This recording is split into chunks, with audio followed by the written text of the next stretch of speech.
दोस्तों नमस्कार। Colonel Ajay CO Ajay astro money group first global astro finance digital channel से आपसे मुखातिब होता हूं। आज शुक्रवार 7 फरवरी सन 2025। दोस्तों खबर निकल के आ रही है कि भारत के कर मुक्त दालों के आयात से ब्राजील जैसे देश की उड़द की फसल प्रभावित हो सकने की संभावना बन गई है। जानिए पूरी रिपोर्ट विस्तार से। दोस्तों अजय एस्ट्रो मनी ग्रुप देश का पहला चैनल है जो 42 कमोडिटीज पर आपको लगातार अपडेट और विश्लेषण प्रदान करता है। दलहन, तिलहन, मसाला, कपास, अनाज, सोना चांदी, कच्चा तेल, बेस मेटल, स्टील, कोल जैसी महत्वपूर्ण कमोडिटीज पर अपडेट देता है। साथ साथ करेंसी व स्टॉक मार्केट के ऊपर भी आपको देश दुनिया की खबरों से रूबरू कराता है।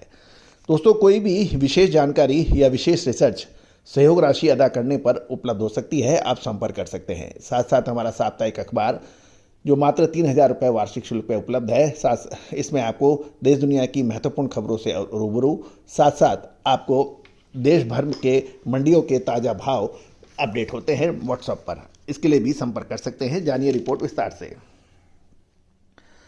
दोस्तों ब्राज़ील के सबसे बड़े दलहन निर्यातक कोपर गुआस कोऑपरेटिव एग्रो इंडस्ट्रियल के जूलियो मरियोसी ने ग्लोबल दलहन परिसंघ द्वारा आयोजित एक वेबिनार में कहा है कि भारत सरकार द्वारा उड़द के कर मुक्त आयात की सीमा अवधि बढ़ाए जाने से आगामी 2 सप्ताह में नई निर्णय लेने पर ब्राज़ील की किसान उड़द की बुआई से पीछे हट सकते हैं। गौरतलब है कि भारत सरकार ने 31 मार्च सन 2025 तक कर मुक्त उड़द आयात की अनुमति दी गई है और यदि ये अनुमति आगे भी एक्सटेंड होती है तो ब्राज़ील के किसान उड़द की बुआई जारी रखेंगे और यदि ये कर मुक्त उड़द का आयात नहीं बढ़ेगा तो उड़द की बुआई करें या न करें उस पर वो पुनः विचार कर सकते हैं।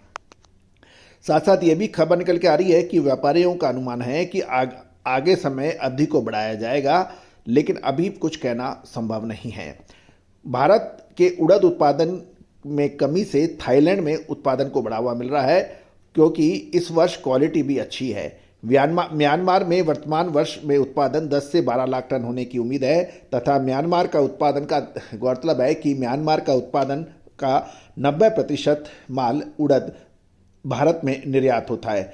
साल 2024 में म्यांमार में उड़द प्रति माह निर्यात 67,000 टन किया, जबकि सामान्यतः 45,000 टन करता था, यानी 45,000 टन मासिक के मुकाबले 67,000 टन निर्यात किया गया म्यांमार द्वारा भारत को, जिससे भारतीय उड़द के भावों में नियंत्रण रहा।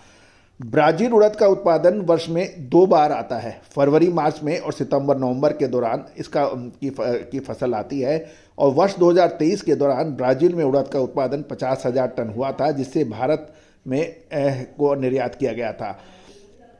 सूत्रों के अनुसार माने तो भारत में खरीफ की फसल को नुकसान हुआ है तथा उत्पादन 16 लाख टन के मुकाबले 12 लाख टन हुआ है, लेकिन इस वर्ष अनुकूल मौसम तथा जमीन में नमी अधिक रहने से रबी और ग्रीष्मकालीन उत्पादन बढ़ने की उम्मीद लगाई जाती है। भारत में म्यांमार और थाईलैंड से कर मुक्त आयात खरीफ की फसलों की कमी को पूरी करता है। वर्ष 2023 के दौरान ब्राज़ील में उड़द का उत्पादन 50,000 टन हुआ है, लेकिन भारत से कर मुक्त आयात की जो नीति है यदि वो हटती है तो इसका उत्पादन घट सकता है और ये 30,000 से 40,000 के मध्य हो सकता है। ब्राज़ील ने सितंबर-नवंबर बुआई वाली फसल की बिक्री 900 से $980 प्रति टन के मूल्य पे की थी, यानी निर्यात किया था, लेकिन जून-जुलाई में होने वाली शिपमेंट का मूल्य में 25% की गिरावट का अनुमान ब्राज़ीलियन कंपनी लगा रही है। दोस्तों ये थी एक विशेष जानकारी जो आप तक अजय एस्ट्रो मनी गुरु के जरिए प्रोवाइड की जा रही है। दोस्तों हमारा हर संभव प्रयास रहता है कि आपको सभी जानकारियां विश्वस्त सूत्रों से आप तक दिए जाएं। फिर भी कोई व्यापारिक निर्णय लेने से पहले आप स्वयं जांचें, परखें, फिर कोई निर्णय लें, क्योंकि हमारा चैनल किसी भी प्रकार की लाभ हानि की जिम्मेदारी नहीं लेता है।